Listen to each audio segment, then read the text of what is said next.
We have now launched the online Shockwave course. When I set the company up, which is over 12 years ago now, which is hard to believe, I was always about educating the clinicians as well, not just in terms of the technology. So when Dom Smith came to me with this idea of doing the Shockwave course, I was all for it. And Dom and Katie have done a fantastic job of putting it together.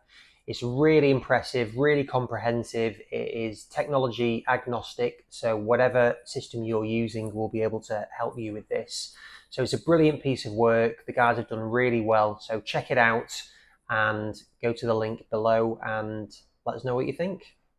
Hello, welcome. Today I am joined by Mr. Andy Williams, who, as I'm sure everyone will know, is a consultant sports knee surgeon. So, Andy, thank you for joining. How are you doing? Pleasure. Thank you. I'm all good. Thank you. Yeah, I was just saying, I think you're the person I've seen speak more than anyone else I've interviewed. So I feel very privileged to get you in a one-on-one setting and to have a chat with you. So, whereabouts are you today and what have you been up to? So today is unusual for me. I just got back from a conference in Copenhagen. There was a sports meeting there, and so I got back yesterday late, and then today I've been running around doing things I should have done for ages, which also includes this podcast. So I know I promised months ago and blew you out a few times. So I have to send my apologies to you, of course. Hey, no problem. No, I appreciate you giving your time on things anyway. So is that I think I saw quite a few people were at that on social media, the one in Copenhagen. Oh, What was really? that on? So the mixture is about 70% physios, probably about 10% surgeons, 10% physicians, and there's also some other allied professions with sports healthcare. So my remit obviously was just knee surgery, which was I had to cover the whole of ligament injuries in athletes in 20 minutes. I practiced and practiced, and I couldn't get it anything under 25. So they kind of give me another 5 minutes. But then my next talk was basically my talk plus somebody else who couldn't make it, and I gave back 10 minutes. So I think overall I was under time by 5 minutes. So hopefully they're happy. So how do you find it when you're presenting at these events? Because time is always you Yeah. get these people together in a room, and everyone always tends to run over. So how do you prep for something like that? I mean, first of all, if you accept the invitation, you've got to front up and do the job. And I'm proud enough that I don't want to give a bad talk. So it is unbelievably time consuming. This year, I've already done 4 conferences, believe it or not. I've been in Texas, so 2 in London. This is the fourth one. And I think a talk from scratch takes me a good 8 hours to produce. And when I've got absolutely no time, you can imagine that kills me in my own time.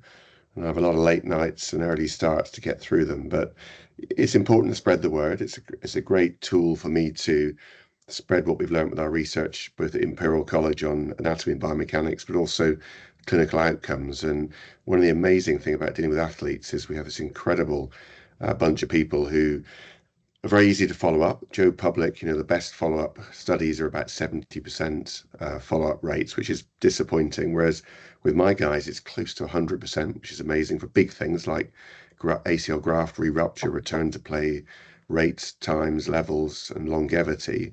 They'll never fill in a PROMS form, so you won't get those sort of scores. But for big important stuff, you get the follow-up. And the other thing is because they load the knee so incredibly, they really differentiate treatments. So endlessly, studies of general population come up to the conclusion that it's the phrase is it not inferior to. Well, that doesn't help me at all. I want to know which operation works. So the athletes tell you that, and if it doesn't work, you certainly learn quick. Yeah, no, it's really interesting on that bit, and now we'll come back to the sports section of it as well. Like when you're picking which event to go to, like we're 4 weeks in, and you've done international conferences already, at least 2 of them by the sounds of it. Yeah. So how do you pick what you go to? Um, I do have a rule, but I'm not always very good at keeping it. There's a very good friend of mine, Sandy, you're fussing about these meetings you're going to, and he said what you should be thinking, because they ask maybe sometimes even 2 years ahead now. You've got to think to yourself, if it was tomorrow, would I want to do it? And if the answer is no, don't say yes. But like my screening is, I owe a lot of people a lot. And if it's somebody I owe something to, either a friend Some of the obviously older guys are retiring now, so get less of those requests. But I've been very, very fortunate to have had a lot of help in my career, and if one of those people who've helped me requests, I can't say no. I've got to honour that. That's one. The other is there are certain big meetings I have to go to. So ISACOS, I'm on the board, so I've got to front up to that, and that's a very good meeting.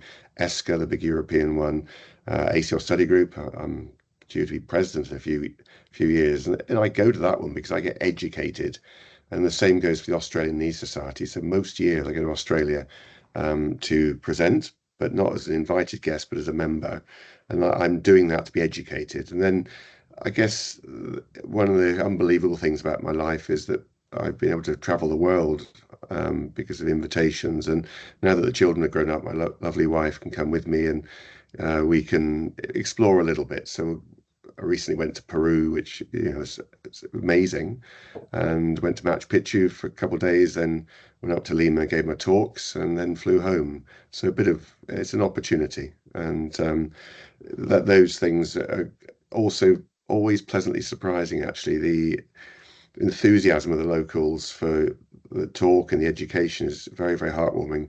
And there's no place quite like that apart from India. I mean, the population is so young overall, and the surgeons are so young and just thirsty to get better all the time. Uh, they suck me dry. I certainly don't come home without considerable fatigue, I can tell you. Yeah, no, I'm sure has a massive impact on them, especially with some of the people that you've worked with. And like when you say that you get educated, like Yeah. how do you get educated by it? Two things. One is preparing talks. Nobody wants to stand up and look like a fool. So if it's a first time talk, I'm going to do a literature search, read the literature. If it's an old talk, I'm going to go back to the literature and make sure I'm absolutely up to date.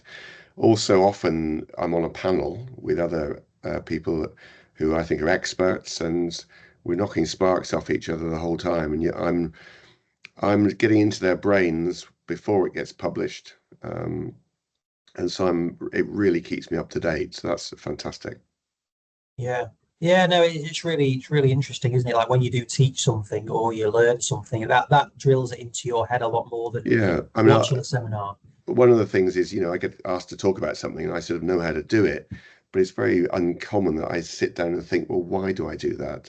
And it almost allows me to identify my algorithm, as it were, and so I can see how my thought processes are. And I don't always think like everybody. I know that much, and that sometimes causes humorous debate, sometimes less humorous. But I've got a great passion for believing in the things I understand. If I don't understand things, I want to study them. And if I don't understand something that someone's telling me, I don't necessarily accept it. And so I think they find me a bloody nuisance because I'm not just going to sit there and nod and say that I think that operation is good. And I think I can be a bit challenging to certain people. And how having that personality characteristic, if you want to call it that, like how helpful has that been, do you think, in for where you've got to? Um, I think it's absolutely essential. I mean, if I didn't love what I did, I wouldn't do it. I mean, it can gently kill you. And on one or two occasions, it almost has. I do have a really weird practice, and I think there are many young surgeons that look at me, they're very keen to learn, but they really don't want my life. It's sort of 24/7 phone calls, looking at scans, making massive calls on athletes, and um, without the fundamental love and interest in what I do, I be daft to do it. But I've got a very, very dogged tenacity, and working with athletes makes me so much better at what I do. They get rare things, which if the general population. So when I was seeing members of the general population regularly, it'd be wonderful to say, I know what's wrong with you, despite them seeing four knee surgeons before me, because I'd learned about it from footballers or rugby players.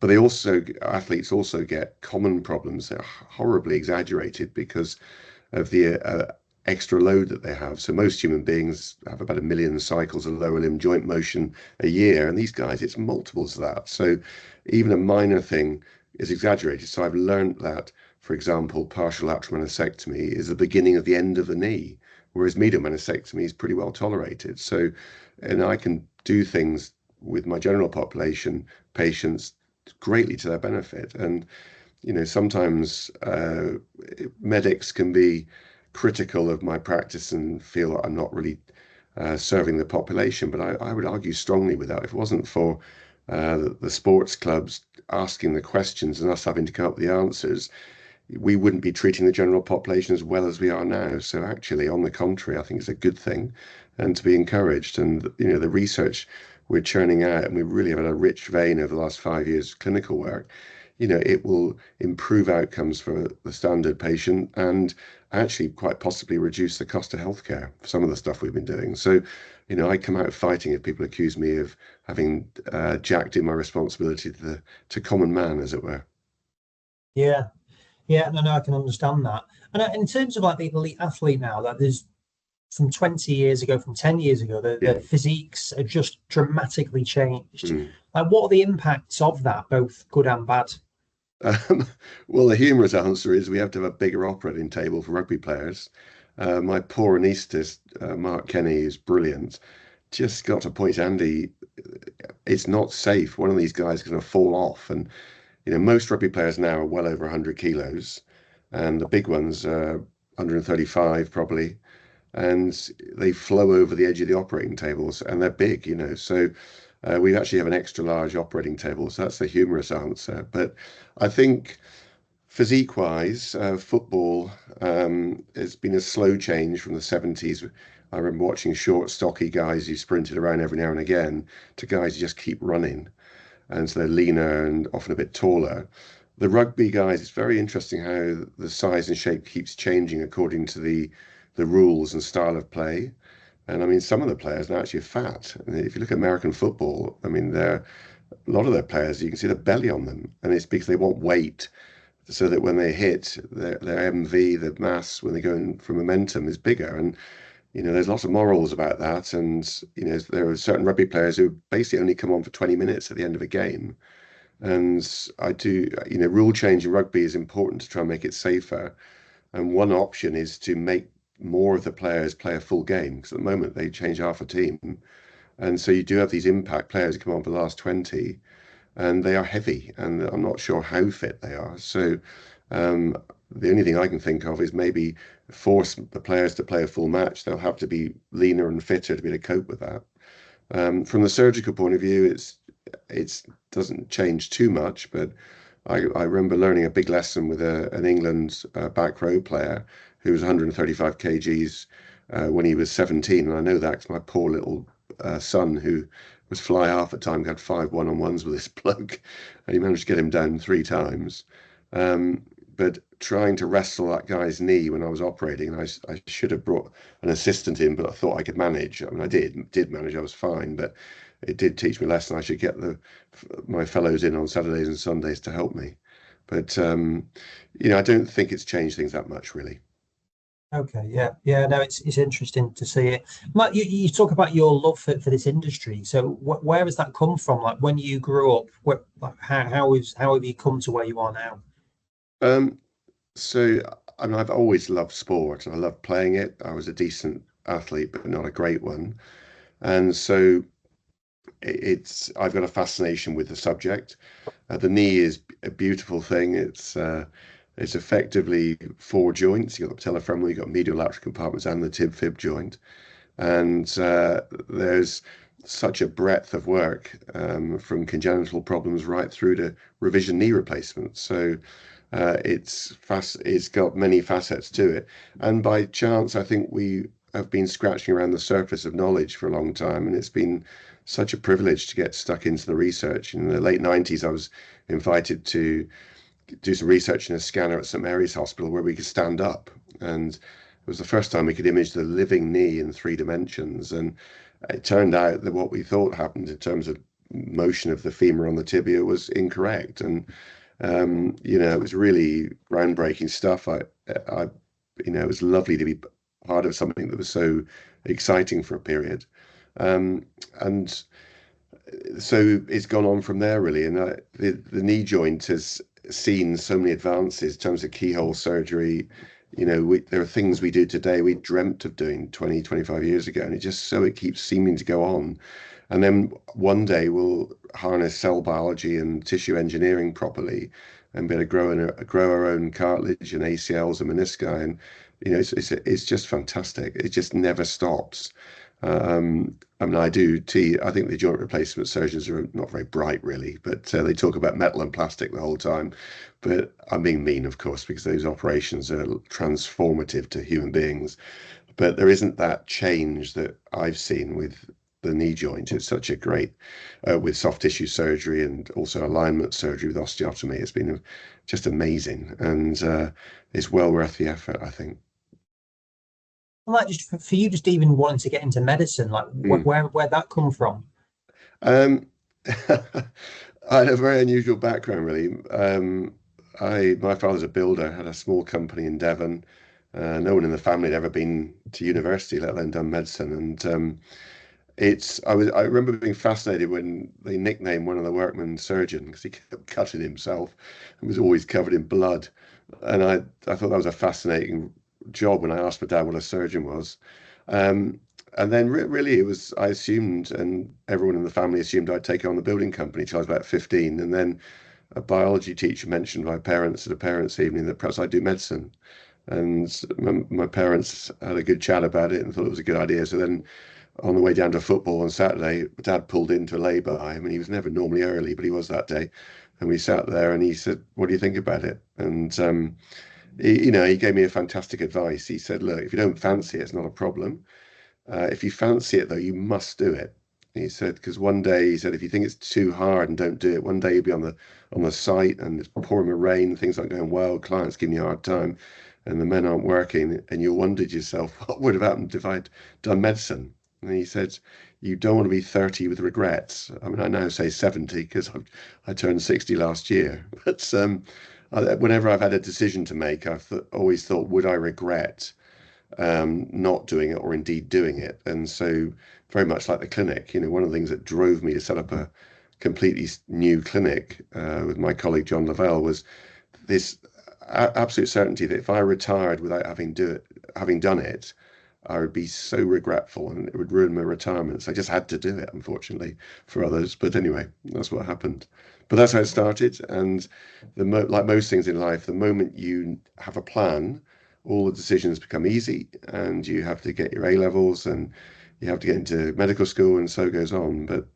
And then I guess the choice was about specialization. End of my first year of being a doctor after house jobs, I realized I wanted to do surgery, so I did a anatomy demonstrating job, which was helpful for my exams, and so it went on. And I'd always loved orthopedics from my first ever job. My first job was with a lovely, lovely man, Mike Mowbray, in Croydon, and he was a knee surgeon, funnily enough. And I think people around you who you look up to influence you without me as an individual realizing at the time. But that was where my love of knees began. And then very shortly after that, having done anatomy demonstrating and after A&E, I worked for the Professor George Bentley at the Royal National Orthopaedic Hospital, and he was predominantly knees. So it was, you get helped along by these amazing people that you're lucky enough to work for, and also get to rub shoulders with. There's some very inspirational people, and I'm so lucky to have met them, and they've, without me realizing, just pushed me in the right direction. Yeah, no, it's great to hear, speak so positively about that because it does have a massive impact on where Mm. you end up, doesn't it? It's huge. Yeah, it's quite interesting. A lot of doctors will say, "Oh, you're not letting your children do medicine." Well, I've already got one daughter who's a doctor and another boy who wants to give it a go, and absolutely, I love it. And there are downsides, but there are with every job. And although I'm incredibly confident, I'm a terrible worrier, but I would be if I was a teacher or an accountant or a banker. And so I might as well be doing a job I love, and people are lovely to me, and it's given me so many rewards. And it's a privilege to do what we do. And perhaps those who don't enjoy it should either leave or get on with it. And there are a lot of people who apply for medicine don't get in, so we're very fortunate, and it's been just amazing for me. Yeah, so why would they want to do medicine?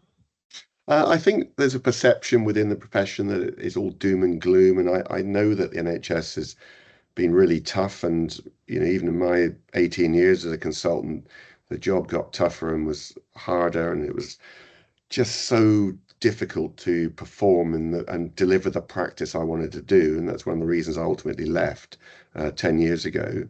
I just couldn't turn the super tank around. But the fundamentals of the job, I think, are still wonderful. The sad truth is all of my year who were GPs, as far as I know, have either retired or have moved on to doing locums. And I think the GPs, in some ways, when I qualified in 87, they were the jewel in the NHS's crown.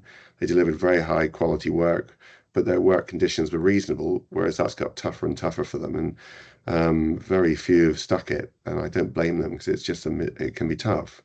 But I think if you have a positive attitude, then medicine still is a very rewarding career, hence letting my children do it. But it does, some people like you aren't perhaps realizing that the privilege they've got. And, it's very easy to look at the people working in the City of London. Okay, they earn a lot more money than doctors, but, they tend to get fired at Christmas. That's how their lives are. And that's pretty scary, I think, whereas we have almost a job for life, and it's interesting. And as I say, people are very nice.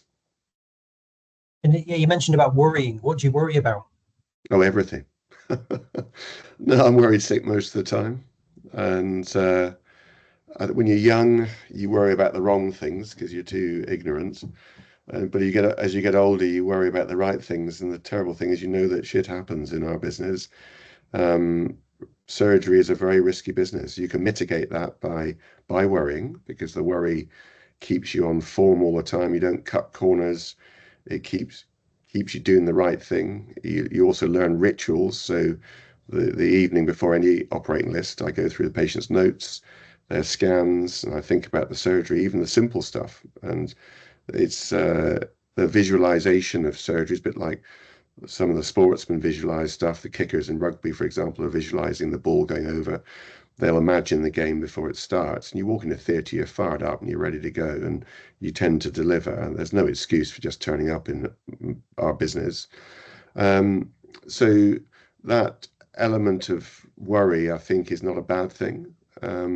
It can be very harsh, and I had a complication a few months ago, and I basically couldn't sleep properly for 3 months. And it's hard. It really is hard.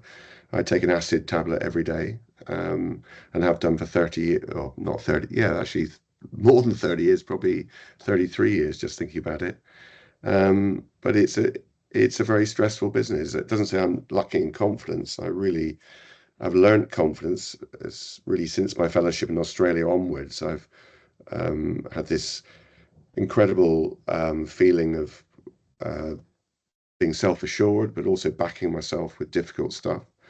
I'm not frightened to ask advice, and I think that's obviously a very important thing. And at the level I'm operating at, so often that advice is internationally based. I've had two cases in my career, one in a footballer, one with a rugby player, and I created a PowerPoint of the case, anonymized all the information, and shared it with 3 surgeons in America, a couple in Australia, 3 British guys. And in both cases, I knew what I had to do, but all of them told me the same. So I went ahead with my plan with confidence, knowing that it was quite extreme because both of these guys had very rare problems, following operations I'd done, in fact. And it was what I needed just to get, and it was good for the player to know that I'd shared their case. And it's the way to go. And if you don't worry, if you don't have care in the world, your results are less good. I remember sharing the fact I worry a lot with a consultant colleague of mine at one of the hospitals I worked at, and he said, "Well, Andy, one of the things that really helps is knowing you can't win them all." And for a while, I found that comforting, but I I grew to hate that idea because people talk about, for example, ACL surgery, 1 in 10 failures. That's just far too much, and you can't afford complacency. And so I'm happy to beat myself up about things and make sure I'm never giving second best. I will do my best. I remember many of my poor patients in the NHS who've been through the mill, other hospitals would say, "Oh no, we've heard a lot about you, and we're expecting you'll fix my knee." And I would look them straight in the eye and say, "Well, what if I can't?"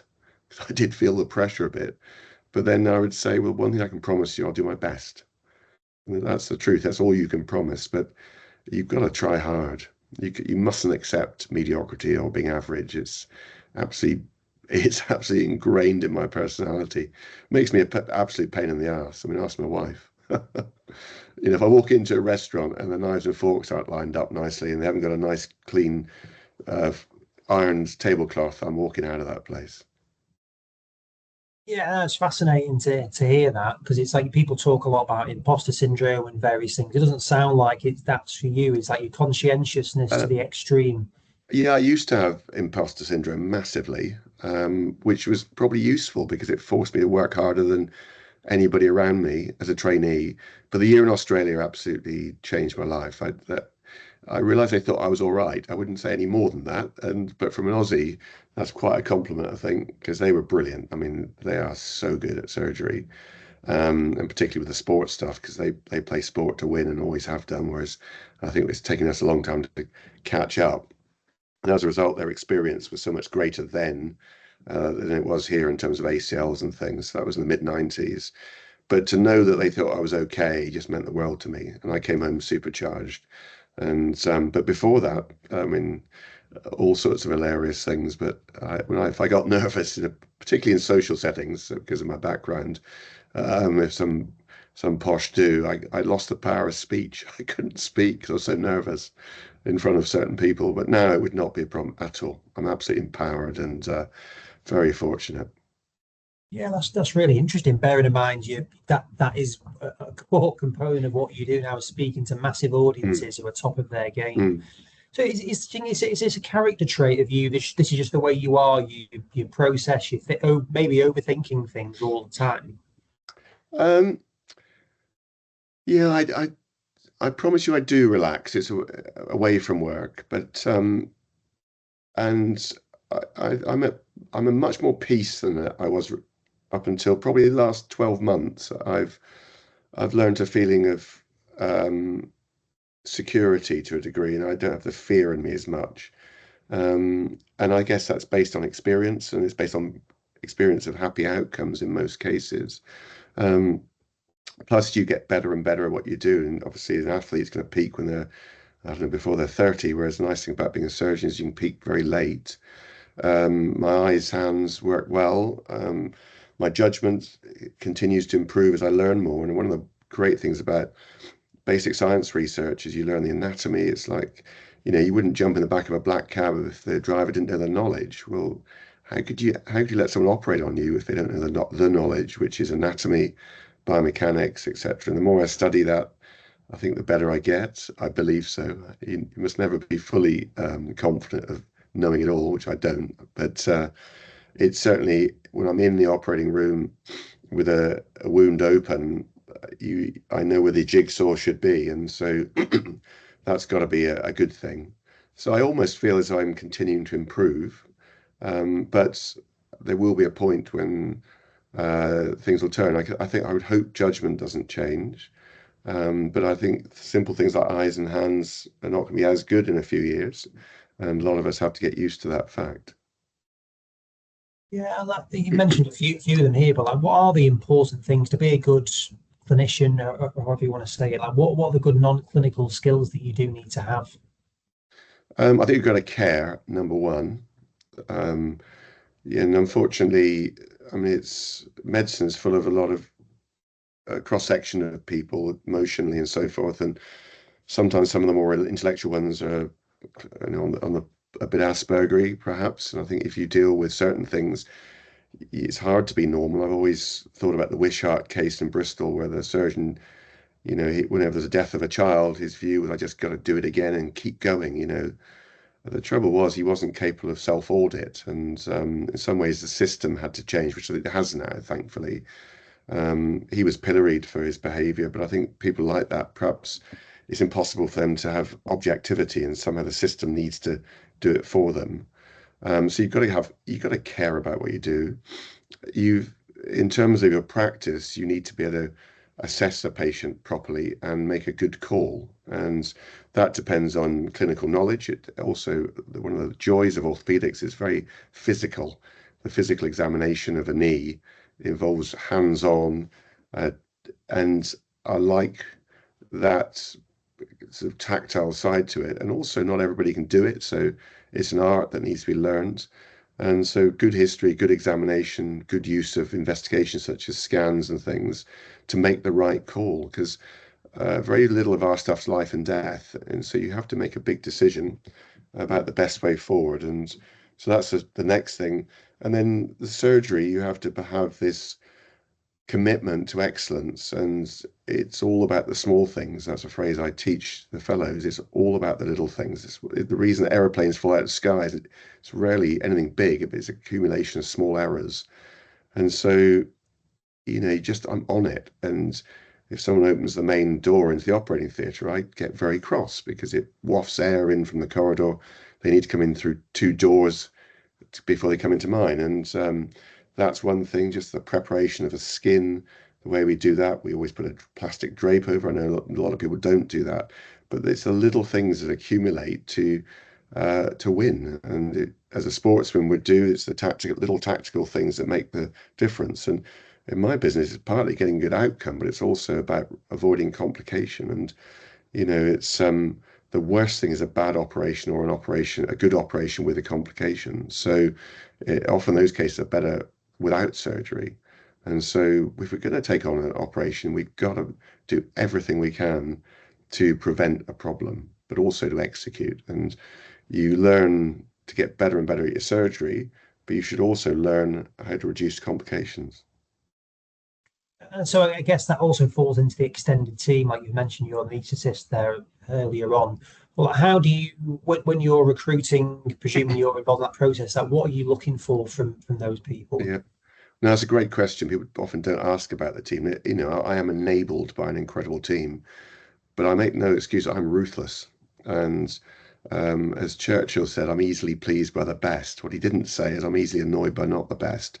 And before I was a consultant, I was very worried I would struggle to impose my standards on people. But when you have a patient on the end of your treatment, it's very easy to speak up because everything I do has got to be focused on getting the best outcome for patients and avoiding problems. And, I can smell trouble when I meet people, and I want people to share my absolute desire to be the best the whole time.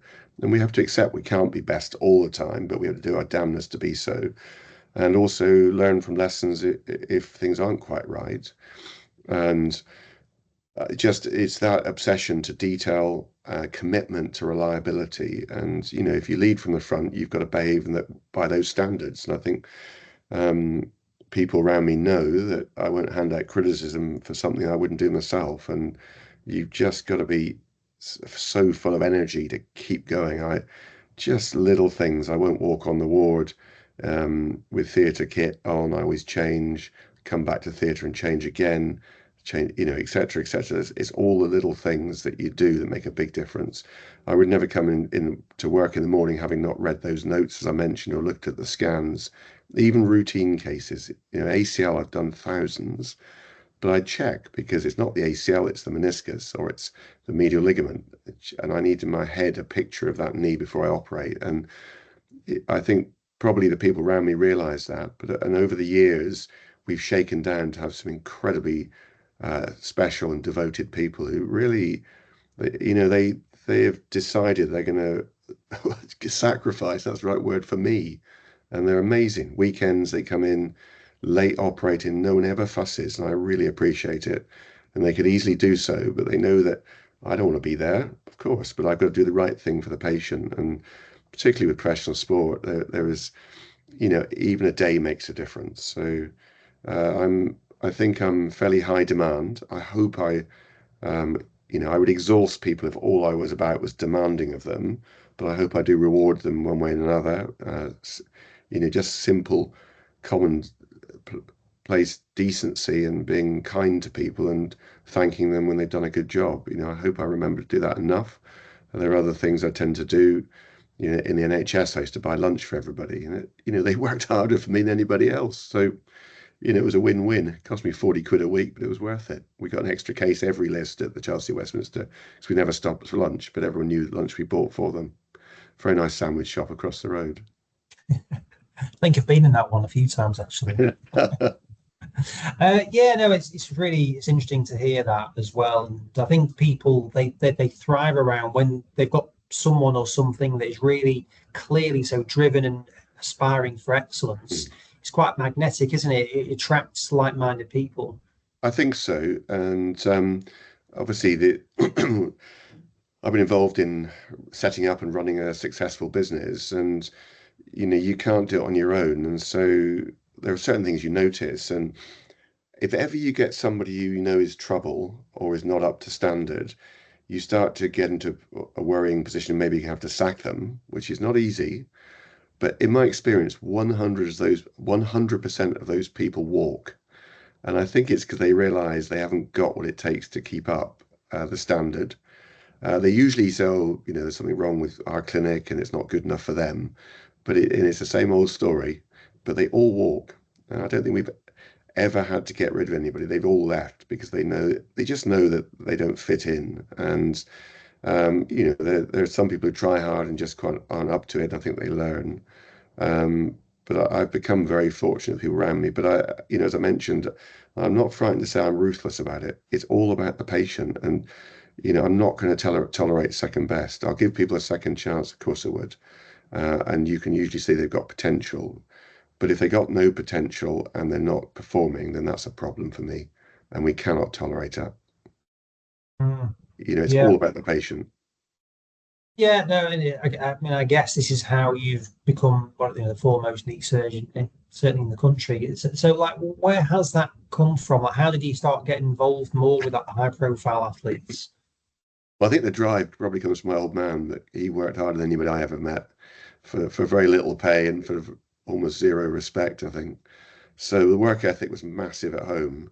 But the sports thing started in Australia. I worked for Peter Myers and Peter McMenamin, and Peter Myers particularly did a huge number of athletes in Queensland. I mean, it's almost the size of Europe, although it's quite sparsely populated. But Peter was an inspirational character and dealt with athletes on a regular basis. So while I was there, I made a few key decisions. One is I knew I needed to have some academic input in my life, so I had to get a teaching hospital job, and I was lucky enough to have that. And lucky enough on return that George Bentley wanted me to work with him for 3 years. He did, and that was incredible finishing school with his incredible brain of also allowing me to do some pretty big clinical stuff as well. And then it's a word of mouth thing. Whilst I was still at Stanmore at the Royal National, one of the registrars was a crowd doctor at Chelsea. They were looking for a new knee surgeon, and for various reasons, they came to test me out, and they sent me a couple, one second, sort of bit part first team players, and I passed that test somehow. There was amazing physio, Mike Banks, who every time I spoke to, it was like going into an oral exam. I mean, just his knowledge was unbelievable. The radiologists say he would pinpoint which of the many spinal muscles was damaged on the scan. He'd get it right every time. So Mike, my God, he was good. So that kept me on my toes. And then, I remember, I think Brighton phoned Chelsea and said, who do you use? So that my name was dropped. I got Brighton. And then it's you start to create a black hole, and teams start getting sucked in, and very fortunate. Certainly within rugby, it was easy. I did a very, very big name player who subsequently was part of the World Cup winning team, and then the players want to see you. And the minute the players want to see you, the psychology is positive and things are easier. Football, needless to say, is a much harder nut to crack. But as time goes by, the agents start to trust you because they've got a lot riding on these cases, and you've got to deliver the service. But I've been looking after Premiership football players since 1999, and weirdly, Chelsea was the first club through that registrar, really. And I still, as far as I know, and you never do know, but as far as I know, I'm still looking after them. So that's 20s, well, into the 26th year now. It's a long time. Sort of um, waiting for somebody to snap at my heels, but I think possibly people look at my life and think it's crazy. So, and then, a bit weirdly and unfairly, I get work from areas where they've got some very decent surgeons within the country, but also abroad. And, I've operated on a very well-known Dutch player, and so quite a lot of Dutch players come and see me because they've got that sort of network with that player. And it's funny how things work. But word of mouth is very, very powerful. But in football, I guess the most powerful thing is the agents. If they like what you're doing and they have trust based on good experience with you, they'll tend to send the players my way. But it doesn't always last. I mean, football's fickle, and you're only as good as your last case. And I've had clubs leave for no better reason than a new manager comes, and they're used to going to somewhere abroad, and that's what happens. The players fly abroad. There's nowhere in the world they won't go to if they feel there's a 2% advantage. There's so much pressure at that level. Yeah, no, it's just really interesting. I didn't even think of the agent connection, but I guess it's become so powerful now with Yeah, these massively wealthy and the businesses in their own right, aren't they? The brands in their own right, some of the people.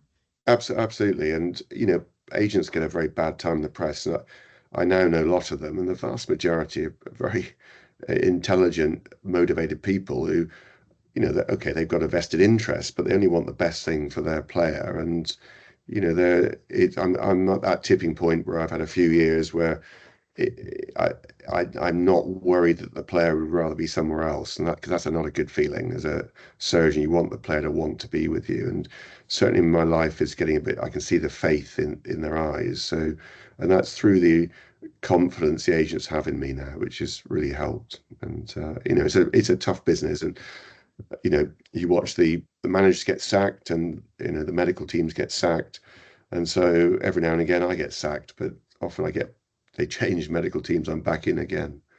But I've kept most of the teams for most of the time. Yeah, and like the players also I think get quite a bad rap for being not being smart or whatever. Whereas, Oh, absolutely. There's a big middle class misunderstanding of football, and there's a suggestion that football players are stupid. Well, you cannot be stupid and play Premiership, Championship football, and probably even below, because tactics, what they're aiming to do in a game, you've got to be able to process that information. So the misunderstanding is they're not stupid at all. They're very bright in most cases, but what they're not is educated always. Mind you, some of the foreign guys are unbelievable, and I think, but in the UK, they may not be educated, but they're all very streetwise, very set, very bright when it comes to how to win a game. yeah, yeah, no, it comes across like that anyway. It's I think I mean, it's always thrown around with the amount of money they earn, but it's an unusual business, isn't Yeah, it, it football? is, and the it's not the players' fault that they earn that money, and they would do it for nothing. They did it in the 70s for nothing. They just love playing. But you mentioned right at the beginning this. I think you said this business, and it's an entertainment business. There's a lot of. It's weird that medicine's involved in that, but that's what football is. It's a multi-billion pound, euro, dollar business, and it's based on TV rights and entertainment. So we've got to understand that. And so it's not the players' fault that they earn what they do. And the ones who earn the top dollar, they have gifts. I mean, they do things I was never capable of doing. And one of the things I've noticed, just about all of the fellows who come and work with me from all over the world, they love sport. I had one who didn't like sport, and he kept saying to me, "Andy, aren't you resentful of the fact these young guys earn more than you and this and that?" I said, "Mate, come to a game with me. They are doing things that very few human beings are capable of doing. Plus one injury, and it can be all over. I can keep going. As you know, I fell over recently, had a fairly major knee injury, but I can keep going despite that. Whereas a poor player, it'd probably be a career-end problem. So, it's very easy to give them a tough time, and a lot of them, their families rely on them. Some of the overseas lads, the pressure they're under. I've recently operated on an overseas player who's been named in the top 50 in the world. His age, he's only 19, but his whole family are waiting for him to make it big, and I hope he does. He's a lovely man, incredibly professional, but the weight of that expectation, and with him, it may not just be his immediate family. There'll be cousins who are hoping for a bit of a payoff, and it's so tough for them, and so few make it. I mean, it's incredible. So I don't really resent them. The money is not their fault. There's the industry round, maybe you can argue, and it's also, I think, very confusing for the youngsters when they get a decent pay packet, because they often don't get good advice. It's tiger country. So everyone wants to be a professional athlete, but very few people really understand what's involved and the dedication, effort, turning out every day. It's not easy. Yeah, definitely. I mean, they've got to be talented, just mental resilience Mm, as well, just because that's, absolutely. yeah, not Yeah. many could handle that. And imagine, if you're a batsman, you get a bad run or you get dropped. It must be a very negative emotion. I mean, it was bad enough when I was at school and things weren't going well. So imagine when it's your whole life and your income and everything. And there's a Premiership club moment. I remember the player transferred a few years ago. He's hardly ever played because he didn't fit with They changed managers, and the one who signed him went. But he's back in again after about 3 years. And I was just thinking how fickle his life is, really, and it's so difficult. How do you deal with that? Although I suppose it is easier if you could retire today on what he signed for. So maybe there's Yeah, a silver yeah. lining. Pros and cons to all of it. Well, like, I mean, you were talking about like the business side of things. So you mentioned about your business and where that's gone. So how have you found being involved in the business aspect of healthcare? Um, been very, very fulfilling, actually, and it's allowed me to practice in the way that I want to practice in. I'm endlessly fine-tuning it, and we're currently fine-tuning it so I can deliver better to my unusual clients, the athletes, VIPs, etc. But it's just been it's freed me, from the yoke of having to give us the bog standard that the poor old NHS has to. I mean, by the way, it's not the NHS's fault. It has a finite money, and you have to try and work within those restraints. But as somebody who's a perfectionist and deals with complex things, that we were always on a collision course, I think. So running the business has allowed me to spread my wings and really do some great stuff. And it hasn't affected my research because I've still been able to do that at Imperial College. I don't It's something I don't get paid for, but it's so important to me. And a fantastic professor there, Andrew Amos, who's been very accommodating. And then our clinical research has been very productive, which it wasn't in the NHS. NHS clinical research is very, very difficult because the patients don't commit in the same way because it's free. I don't think they care about it so much. And to get follow-up studies in NHS is really hard. We tried to do our multi-ligaments. We had a massive series, in fact, the world's biggest series of multiple ligament injuries. And my follow-up rate was about 30%, hopeless. And we couldn't publish it. Whereas in my private practice, and the athletes, we get the data on everybody. So it's been amazing. So that's the short answer, but I've also had to run it. And doctors are not businessmen, I can tell you that much. And they are a nightmare to organize. Um, I would probably summarize my experience working with doctors as they're confident at the point of arrogance. They think the world owes them something. It certainly does not. Under it all, very suspicious, paranoid individuals who, if there's a perceived, it doesn't have to be real, but perceived threat to their income or status, they behave like children. So I've been herding cats for 15 years, but it's worth it. And we've herded them pretty well, I think. No, it's really impressive. It's really impressive to see what you guys have done with it all, and it's exciting to see it continue to thrive and develop.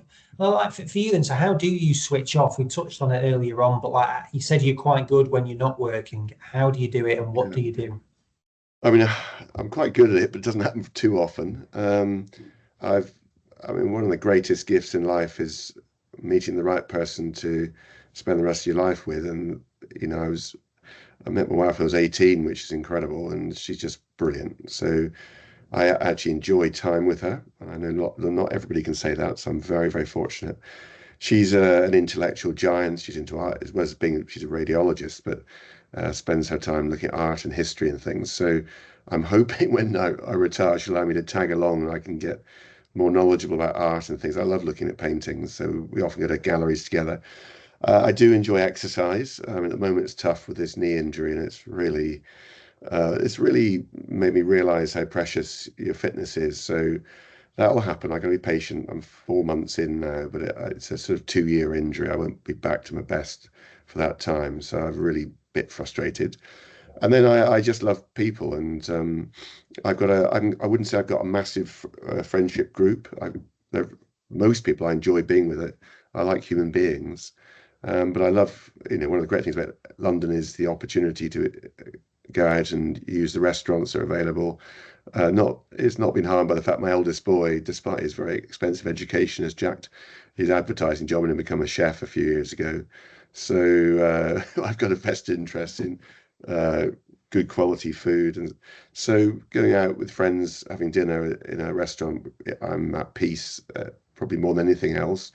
And I do have a lot of opportunity to watch live sport through my work, but also membership of MCC, and I've got seats at Twickenham. So, you know, I I've got a lot to do, and I think, you know, at 60 you start to think about retirement. Just to let anyone else out there know, I'm not thinking of it yet, but I think you've got to start thinking about how you're going to retire, what that process be, and then what you're doing to do um, during retirement. But and I've worried about it on and off because I don't have time for hobbies really, but I suspect I'll be fine. I got so much I want to do. Brilliant. Now, look, well, I really appreciate you sharing your insight. It's been fascinating. Thanks for being so honest about it. No, And pleasure. yeah, no, it's great. Good luck with the rehab yourself. You know, I think you probably need to take some of your own advice around some of the rehab aspects. Yeah, I haven't been the best. I got back to work too soon, but anyway, there you are. It's my problem. No, no, I really appreciate your time. Thanks for everything. And yeah, I look forward to seeing what you do with your career to come. An absolute pleasure, Andy. Thank you so much.